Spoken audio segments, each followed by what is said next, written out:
So that brings us to many opportunities, right? So we have realities and we have opportunities. One opportunity is the increased motivation and creativity that now students can partake of and we can enjoy as well in the classroom. And we have new roles for teachers and for students.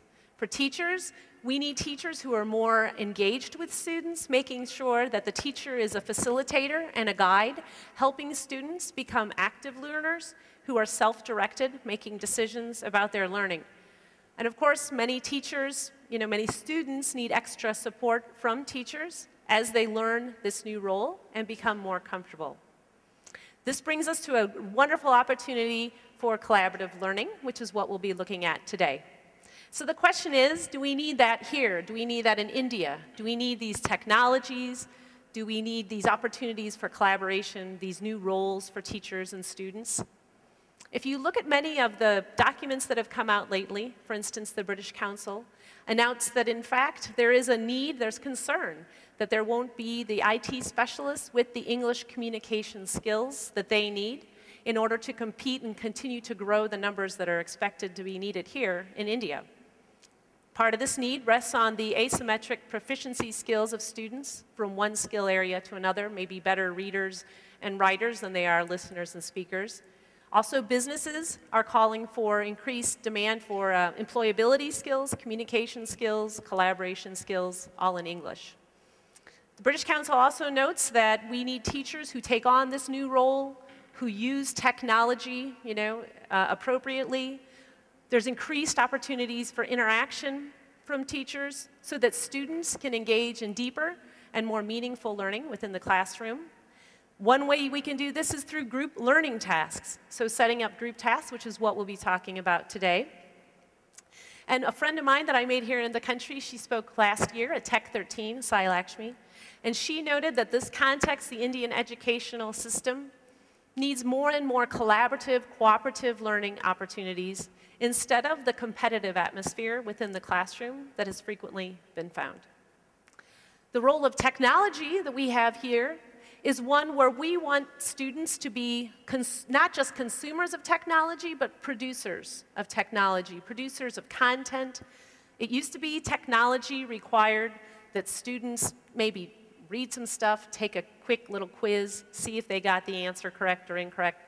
We're not talking about that type of technology so much, but rather ways that we can collaborate with technology, have more student-directed learning in the classroom. And finally, about technology, it needs to be integrated into the curriculum.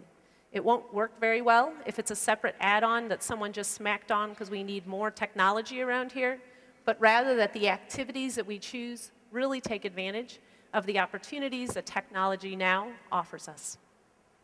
So that means we basically need tasks that allow for self-expression, creativity, motivation, challenging, critical thinking, independent learners who feel empowered and feel encouraged to look for information outside of the textbook. And that really requires further teacher development, further teacher training, and flexibility. Okay, so let's talk about these 10 guidelines for this pedagogy of collaboration within a technology landscape. I should make a couple caveats here first. At the end of the presentation, I'll show you a website where you can download, where I've uploaded this PowerPoint. So you can go there and you can download it. Feel free to take notes now if you want, but it will also be available online. And also to say a word about collaboration here, the term collaboration. You could think of things like teamwork or group work. I'm using the term collaboration to mean something beyond just people working together.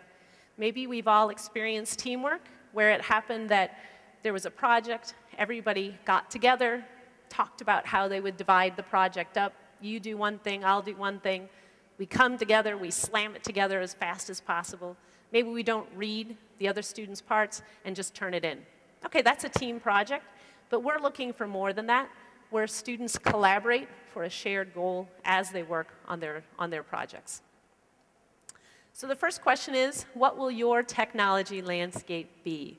Okay, so I've got top picture here where everything is so beautiful. It's all dreamy, dreamy land. Technology will solve all of our problems. There's no problem technology can't solve. Or perhaps more like the bottom picture, where there's fears that technology is causing people not to communicate as much, become isolated, Maybe fears that as you bring technology into your classroom, perhaps you're concerned that you're going to be losing too much control, or the technology won't work, or students won't respond in the way that you had hoped. Okay, so I would suggest these are both, possible concerns, but it's not going to be one, it's not going to be the other. The technology landscape that I would like to think about today is one that really puts learners at the center.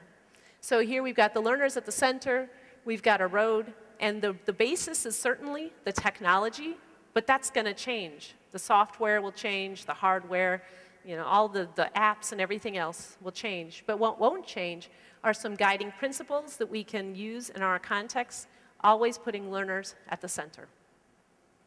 So that combines it all together, right? We've got our collaboration, our new roles for students and teachers, and our technology.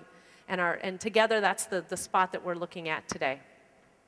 So the first guideline in this framework is to allow your teaching to evolve as technology evolves.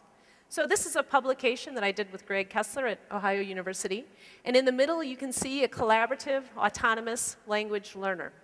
So this is a learner who has their autonomous, meaning this learner has goals, has certain objectives they're working toward. They're thinking about how they're going to accomplish those goals. But at the same time, it's kind of a tension, because there's a group, and everybody in the group also has their goals, right? So we've got individual goals, but working together for a joined goal. So we're interested in how students navigate this type of tension. So of course, at the top there, you can see the evolving collaborating tool. So the tools that we use to collaborate are constantly evolving, so that adds another layer of complexity.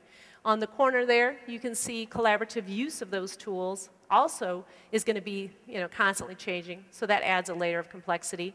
But the part we're focusing on today is really how pedagogical practice can evolve as well, and taking this as an opportunity for your own professional development.